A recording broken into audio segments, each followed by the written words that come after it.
It's always good to hear what the future may bring. The one thing we can guarantee is that the future will bring change. I mean, that's a complete cliche, but Change is certain. change is certain, and Be careful letting the data drive. yeah, and there's certain trends you can predict, but then there's always the unanticipated directions things will take. So being flexible and adaptable is going to be more important than learning the rules of marketing. Great, yeah, I mean, that's like Darwin said. Those are the ones that Exactly. survive change. Yes, Be exactly. adaptable. Exactly. Great. So there's lots of data that's available, lots of techniques and Yep. tools and solutions.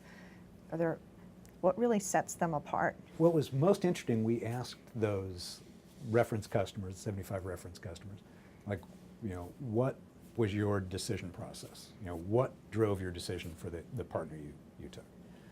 And the number one thing was the sort of advice and guidance that they could give.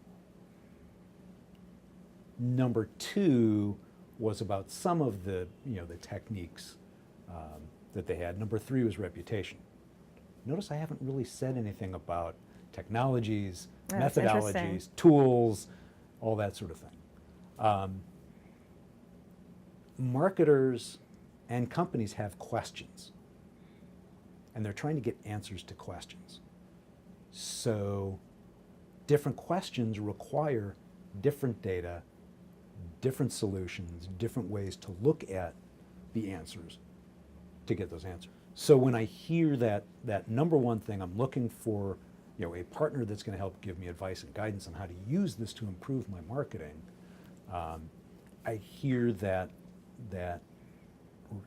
desire for someone who has a range of abilities, who has the adaptability to bring the right kind of approach to a question, to be able to define, okay, in order to answer this question, here's the data I need and here's how I need it structured to do it. And okay, we can't get perfect data.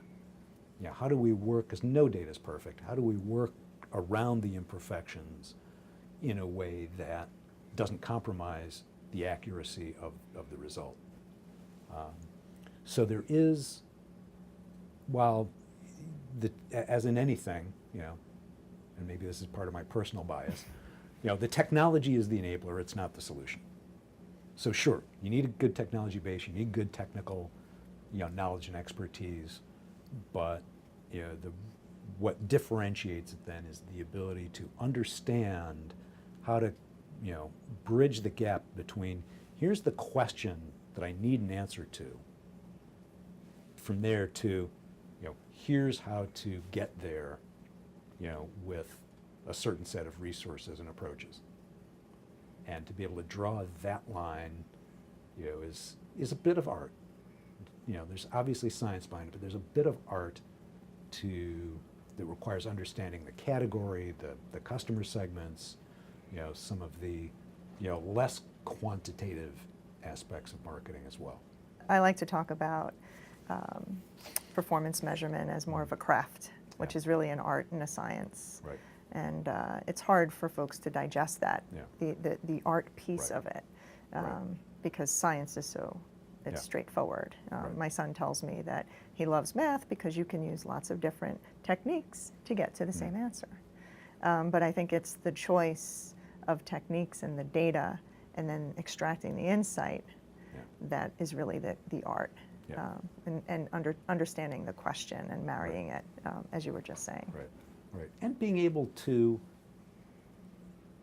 use the tools as, say, a company's objectives may change. 1 year or 1 quarter, maybe a company's goal is to, capture more market share. Well, that's going to require a different strategy than if you're trying to optimize profitability. And that's where, again, those kind of conversations with finance are really important.